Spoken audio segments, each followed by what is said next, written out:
Ready start.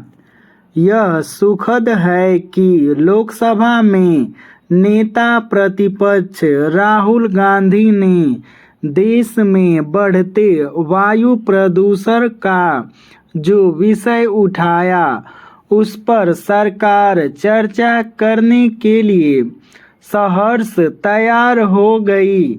यह भी सुखद रहा कि राहुल गांधी ने वायु प्रदूषण की गंभीरता को रेखांकित करते हुए यह कहा कि इस मुद्दे पर आरोप प्रत्यारोप नहीं होना चाहिए, बल्कि सभी को आम सहमति से इस पर चर्चा करनी चाहिए ताकि देश को दिखाया जा सके कि हम मिलकर काम कर सकते हैं। वायु प्रदूषण एक ऐसी समस्या है जिसका समाधान सभी को मिलकर करना होगा। इसमें केंद्र और राज्य सरकारों के साथ आम जनता का सहयोग भी अपेक्षित है।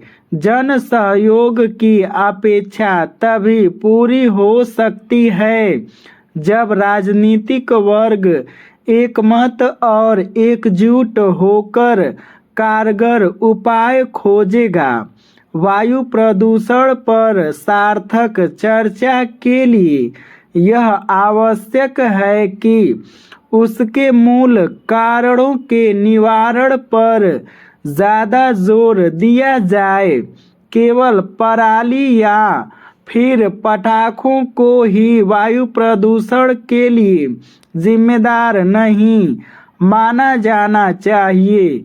वायु प्रदूषण के बड़े कारणों में सड़कों एवं निर्माण स्थलों से उड़ने वाली धूल और वाहनों का उत्सर्जन है। इसके अतिरिक्त लकड़ी, उपले, कोयला आदि जलाए जाने से उपजने वाला धुआं भी है। यह गंभीरता से देखा जाना चाहिए कि अपने देश में रसोई गैस का वास्तविक इस्तेमाल कितना होता है। वायु प्रदूषण की गंभीर हो चुकी समस्या के समाधान के लिए कोई कारगर कदम न उठाए जा सकने का दुष्परिणाम यह है कि प्रदूषण से प्रभावित होने वाले शहरी और ग्रामीण क्षेत्रों की संख्या बढ़ती चली जा रही है। इससे केवल लोगों की सेहत के लिए ही खतरा नहीं पैदा हो रहा है, बल्कि देश की बदनामी भी हो रही है।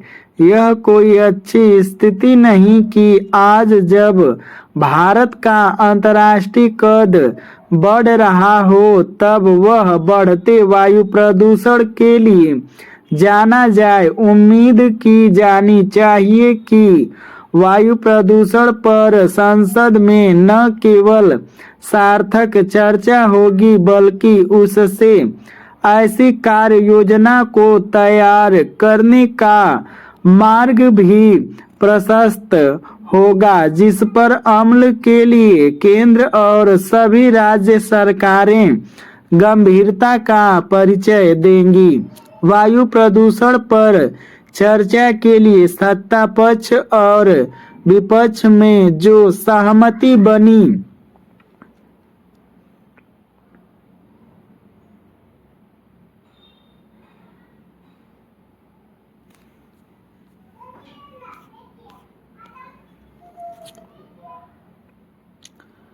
उसे केवल यहीं तक सीमित नहीं रहना चाहिए। राष्ट्रीय महत्व के अन्य ऐसे विषय भी खोजे जाने चाहिए जिन पर बिना किसी दोषारोपण के आम सहमति के साथ संसद में चर्चा हो सके।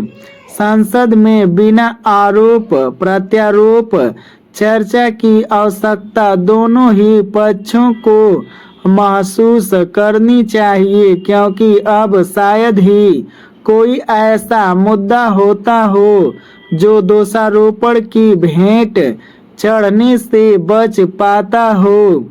स्मरण करना कठिन है कि इससे पहले पक्ष विपक्ष में कब किसी विषय पर आम सहमति बनी थी और दोनों के बीच ऐसी कोई चर्चा हुई थी जिससे देश को कोई सही दिशा मिली हो।